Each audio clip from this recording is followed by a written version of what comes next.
What do old people smell like? Shattered dreams, mostly, and regret. It depends.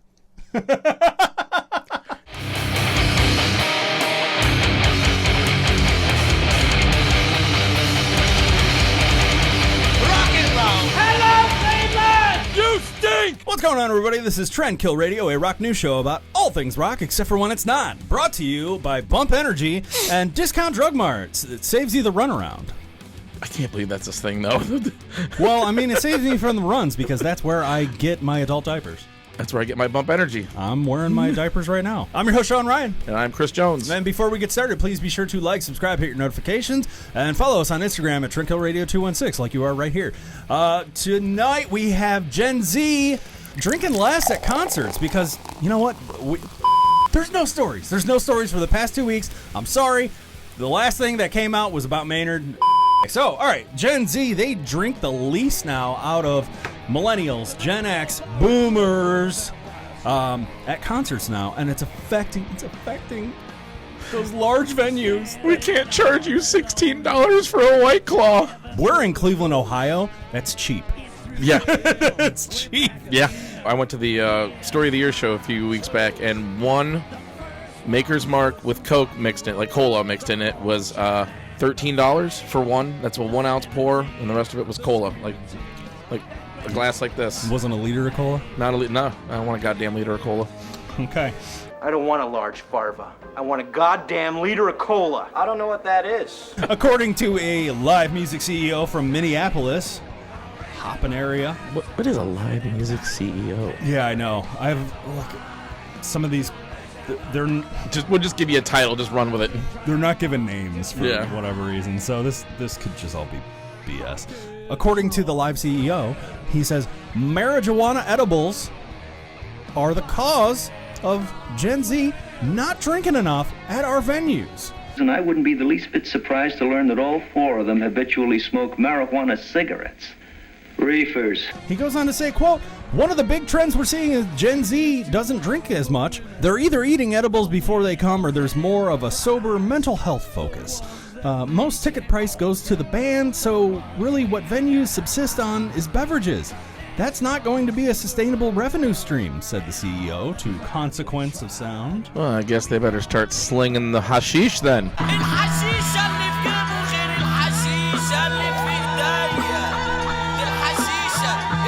Oh man, I wonder if we're going to get into that area one day. You know, one edible.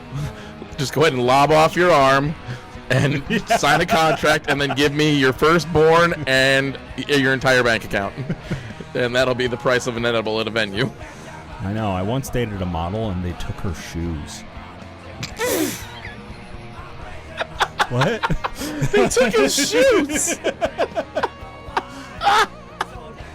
So, according to Billboard, quote, the new trend which is hurting smaller concert venues began to emerge following the COVID-19 pandemic. Coming out of COVID-19, everything about the live music business was turned upside down, another live music professional told the outlet. The same person that reported on that also noted that there's a 25% difference between Gen Z's alcohol consumption at concerts and that of millennials, Gen X, and boomers. And a Texas State professor of psychology, Ty Sheepus, said that while alcohol use is trending down among college students, marijuana use has risen to 37%. And I get it. You don't get it. There's no hangover. We're smoking reefer, and you don't want no part of this shit. Some people on X have said, quote, Maryland Manson Square Garden charged me $40 for a tequila sunrise. In reply to that original tweet, he said, follow me if you've also been victimized by MSG drink prices. Another guy goes, quote, when I got a tequila Red Bull, the bill was $48. Another said, quote, me and my $26 White Claw against the world. And damned if that won't be true. It's painfully accurate. It's nuts, but I mean, like, dude, I hate having to pay that much because I'm already paying. Like, if I go to Blossom, I fucking hate Blossom, but bands keep on having to go there. that, I mean, some are on my bucket list. It seems every fucking year there's a new band on the bucket list that I gotta go to fucking Blossom. And I gotta go shell out $16, $17, $18 Per drink. for a 19.2 ounce White Claw, which isn't the official 24 ounce of a tall boy like Truly does. And so, that turns into a big bill all of a And sudden. then sometimes me, if I'm with him. 'Cause Yeah. I'm a poor child. Yeah. I was born a poor black child. The new phone book is here. I'm somebody now. He hates these cans. Yeah, are we seeing the, what's going to happen? Are these prices going to increase now that Gen Z's getting of age, that they can buy legal weed, edibles, and, they're choosing not to go with alcohol? Because alcohol, it has bad, some people just aren't built for alcohol, man. No. Some people are just mean, or they're really stupid, or they drink way too much and go, hell, I'm going to drive tonight. I only got, 45 minutes till I get home. And, so... Yeah, then they end up a stain on the pavement and all over the headlines. It's just like... Not to say that weed doesn't impair your driving abilities. Not the same and stuff, way, but though. I mean, yeah, I know it's not. I'm all for the legal not weed. the same. You're a little fucked up, but I'm all for the legal weed. I mean, honestly, it's got a lot of benefits, and I think the fact that it's a society, if people are drinking less, we're going to start seeing a lot less problems. But at the same point in time, like, if you want people to start drinking more at your venues, lower the prices down because they'll buy more drinks because they can afford more drinks if they're not paying $16 to $20 per beverage. yeah. Which is asinine to begin with. No, they put you in a stranglehold. Yeah, and and you then go to these venues. You're paying the ticket fee, the other hidden fees, the taxes. Then you got to pay for parking when you get there, assuming you don't take an Uber or something, or depending on where the venue's at. And then you're shelling out half a paycheck just to have like a decent, buzz going. Yeah. To enjoy being in a room with that many people. Yeah. I really hope Blossom Somebody crashes, Live Nation in and general. burns. Yeah, I know. It's Good just Lord. it's bad. But I mean, also Gen Z, they're on a bunch of medication. Maybe they can't take.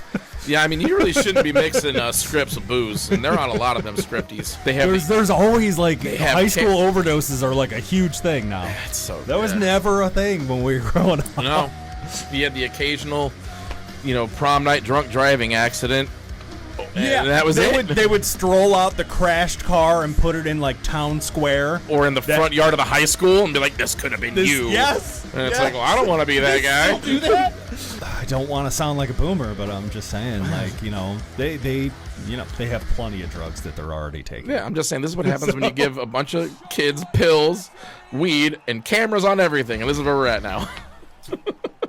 So this is more of a situation where I'd like to hear what your comments are. Let's have a discussion, like an actual discussion. Like Yeah. everybody, we make jokes. We're not like, some of the things we say are a little crass, but we're just being funny to lighten the mood up a little bit. This is a real problem. Let's have a real conversation about it down in the comments, and we'll talk about it. But I would love to see Blossom just burn to the ground over their own greed. Or just- so everybody, Gen Z and Gen X and millennials and boomers and stuff, just start That's one thing we token can- up. that's- Start token up. Start eating those gummy bears. Let's just drive out all the greedy bastards. Yeah. Shut them down. I mean, there was a pretty famous venue that I was at recently where it's just like, man, I spent $100 on drinks Yeah, and you had, 4? Yeah. 5, probably. for me and my wife, and it's just like, I looked at the charge the next day, and then I'm like, I tip well too because they're our friends. Yeah, it's like everybody that we know that works at every other bar in town works at generationally, we are all unified on is that the cost of ticket prices and venue services and beverages are just out of control, and I think it's one thing we can all get behind and do something about, maybe. So, thank you guys so much for watching. Please be sure once again to like, subscribe, hit your notifications. That is all that we have for tonight. Also follow us on Instagram at Trinkill Radio 216. I'm your host, Sean Ryan. And I'm Chris Jones, and real quick before we sign off, congratulations to Jim, JP, Wayland, and Julie on their tour that's coming up with Mudvayne, their band A Killer's Confession. Congratulations, guys. Very stoked. A lot of hard work and dedication. And now you're going out on the road with, one of the bands we all grew up listening to. So congratulations, guys. Good job, guys. This is Trend Kill Radio. I'm wearing my diapers right now. Yeah, you are. Stop it.